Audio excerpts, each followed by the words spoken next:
j'espère que tu vas bien et que tu passes une très bonne soirée. Aujourd'hui, je voulais te donner un conseil. Je voulais vraiment te parler avec mon cœur. Ce message brûlait dans ma vie. C'est une des leçons de sagesse que la vie m'a appris depuis que je suis sur Terre. C'est cette leçon qui a changé radicalement mes relations et qui m'a vraiment appris à devenir quelqu'un de mature.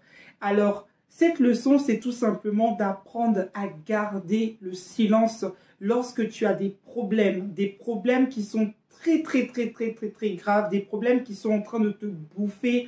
Apprends à garder le silence. En d'autres termes, ce que je veux dire, c'est que apprends à choisir avec qui tu te confies. C'est quelque chose qui est très important. Quand j'étais un peu plus jeune, je souffrais d'un manque d'amour de moi-même et j'avais tendance à vouloir chercher des amitiés, une famille à peu près un peu partout. Donc toutes les personnes que je rencontrais, je m'agrippais à elles et je me confiais souvent à elles sur mes problèmes sentimentaux. Donc j'étais quelqu'un qui partait beaucoup quand j'étais en couple, demander l'avis de mes copines. À chaque fois que j'avais un problème avec mon conjoint, je me disais que voilà, cette personne, elle est peut-être mariée, donc elle va pouvoir me conseiller sur mon conjoint. Et un jour, j'ai vécu l'expérience. À chaque fois, je me rendais compte que mes relations ne duraient pas. Je me rendais compte que, ou alors, à un moment, je sentais qu'il y avait un profond manque de respect, que la personne, quand elle m'avait rencontré, elle me respectait. Mais à force de lui parler de ma vie de couple, à force de lui exposer mes faiblesses, à force de toujours lui dire que ça n'allait pas bien dans ma vie, c'était devenu en fait une personne qui me manquait de respect, qui allait me parler d'une certaine manière. Et au fur et à mesure que j'ai grandi, j'ai commencé à comprendre que ce n'est pas à tout le monde qu'il faut parler. Il y a plusieurs types de personnes au bout du fil quand tu exposes ta vie. La première personne, c'est la personne qui n'a pas confiance en elle et qui n'aime pas sa vie. Cette personne-là, parfois, va t'admirer pour des choses parce que toi-même, parfois, tu n'as pas confiance en toi et tu ne vois pas que la personne t'admire pour certaines choses. Et cette personne, souvent, va t'idéaliser.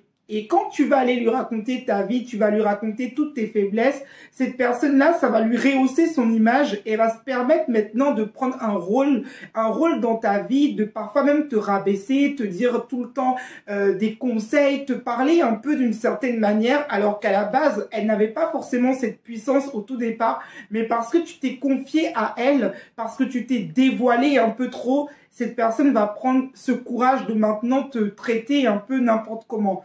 Ensuite, la deuxième personne, pardon, c'est une personne tout simplement qui va également ne pas raconter sa vie, mais qui va être à l'écoute de tout ce que tu expliques. Que ce soit au niveau de tes projets, elle va te poser des questions, au niveau de ta vie sentimentale, ta vie de couple. Ce sont des personnes souvent un peu comme des serpents. Ils ne racontent rien d'eux et toi, tu racontes tout de toi. Ça veut dire qu'aujourd'hui, quand tu vas quitter cette relation, la personne peut-être saura toute ta vie, c'est-à-dire que quand tu vas partir de cette relation, si la vie vous sépare, toi, tu lui auras confié toute ta vie, mais elle ne t'aura rien confié du tout. Donc là, quand tu agis comme ça, tu te mets clairement en danger parce que tu ne sais pas qui est en face, tu ne sais pas quelle est sa mentalité, tu ne sais pas tout simplement qui elle est et tu t'es confié à elle un peu trop vite. Un peu trop vite. Donc, ce sont des personnes qui se nourrissent des problèmes que tu as. Voilà. Donc, voilà, tu dois savoir repérer ce type de personnes. Et il y a également la personne forcément que justement la plupart de mes personnes va attirer, ça va être la personne qui est perverse et qui va tout simplement prendre ce que tu lui as confié pour le retourner contre toi au moment où tu vas avoir des difficultés dans la vie. Imagine que tu as appelé à avoir un grand potentiel. C'est une personne qui va se servir de ce que tu lui as confié pour les retourner contre toi. Donc celle-là ressemble un peu à la précédente, mais est encore plus fourbe que la précédente parce que c'est une personne qui garde en elle une arme. La précédente peut se dire qu'elle va rien faire, elle se nourrit juste de tes problèmes, mais l'autre peut vraiment en fait se servir de ça contre toi parce que dès le départ, il a l'objectif de ça. Et on retrouve ça souvent beaucoup chez les pervers narcissiques qui vont écouter ce que tu vas dire pour pouvoir mieux t'enfoncer par la suite. Donc, tu dois apprendre à sélectionner et avoir des critères précis envers les personnes que tu rencontres. Quand tu rencontres quelqu'un, il est important que tu établisses une relation de confiance, que vraiment tu prennes le temps d'observer. Tu dois apprendre même à faire des tests, à voir comment la personne parle des autres, à voir également comment elle se comporte. Regardez un peu, est-ce que c'est quelqu'un qui a confiance en elle? Est-ce que c'est quelqu'un que quand tu lui parles, elle est souvent objective? Est-ce que c'est quelqu'un qui prend parti? Parce que si tu as une amie, en fait, que chaque fois que tu lui parles de ton couple, elle te dit moi, à ta place, je l'aurais quitté, il faut te dire que c'est pas quelqu'un d'objectif parce que c'est une personne qui est en train de te conseiller avec ses émotions. Elle ne prend pas les deux parties. Donc, toi-même, en tant que personne, c'est aussi important d'être ce genre d'ami que quand quelqu'un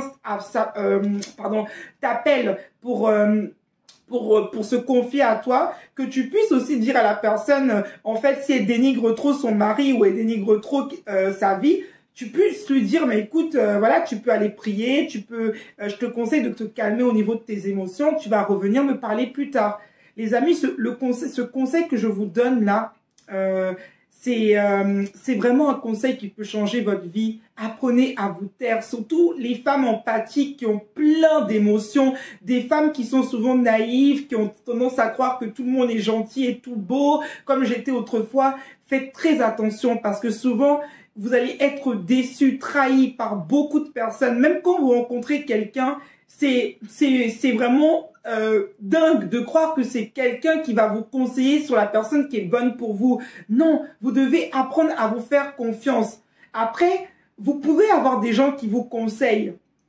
Vous pouvez avoir des gens qui vous conseillent, mais ces personnes-là doivent être choisies en conscience. Vous ne devez pas aller parler de votre vie. Vous parler doit être un privilège. Apprendre des choses sur votre vie doit être un privilège. Il y a des personnes qui peuvent raconter à tout le monde leur vie intime, qui peuvent raconter à tout le monde comment leur mari fait les choses avec elle. En fait, c'est très dangereux parce que tu sais pas qui est en face et parfois les gens qui t'écoutent, quand tu as le dos tourné, ils rigolent de toi, ils se disent « Ah, regarde cette fille-là, elle a tellement de problèmes dans son couple. » Et toi, tu penses en fait que tu es en train d'être aidé.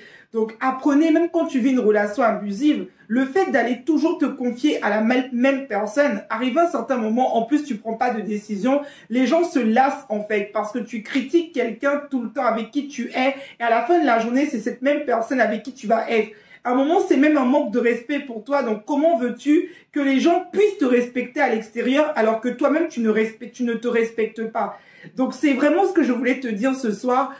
Quand il t'arrive des difficultés, quand tu es immergé d'émotions, évite de prendre ton téléphone portable et d'appeler quelqu'un. Parce qu'à ce moment-là, quand tu viens d'avoir une grosse crise avec ton partenaire, tu risques de le dénigrer à une personne, des fois, qui va s'en servir contre toi ou qui n'est pas bien intentionnée. Donc, c'est... Excusez-moi, j'ai un petit truc. Donc, c'est très important de ne pas être quelqu'un qui est émotif. Tu racontes tes projets à tout le monde. Fais attention, ne raconte pas non plus tes projets, les choses de ta carrière à tout le monde. Tout le monde n'est pas heureux de te voir réussir. Donc voilà, c'était le petit message que je voulais te communiquer. Apprends à sélectionner les personnes qui doivent avoir le privilège de faire partie de ta vie et d'avoir des informations sur toi. Apprends à être quelqu'un qui observe les personnes, qui choisit ses amis avec beaucoup de tests. Apprends à tester les gens pour voir aussi s'ils sont dignes de confiance. Ne te mets pas comme ça dans une relation, tu vas te mettre en danger. Apprends à te protéger également. Je te fais de gros bisous et je te dis à très bientôt.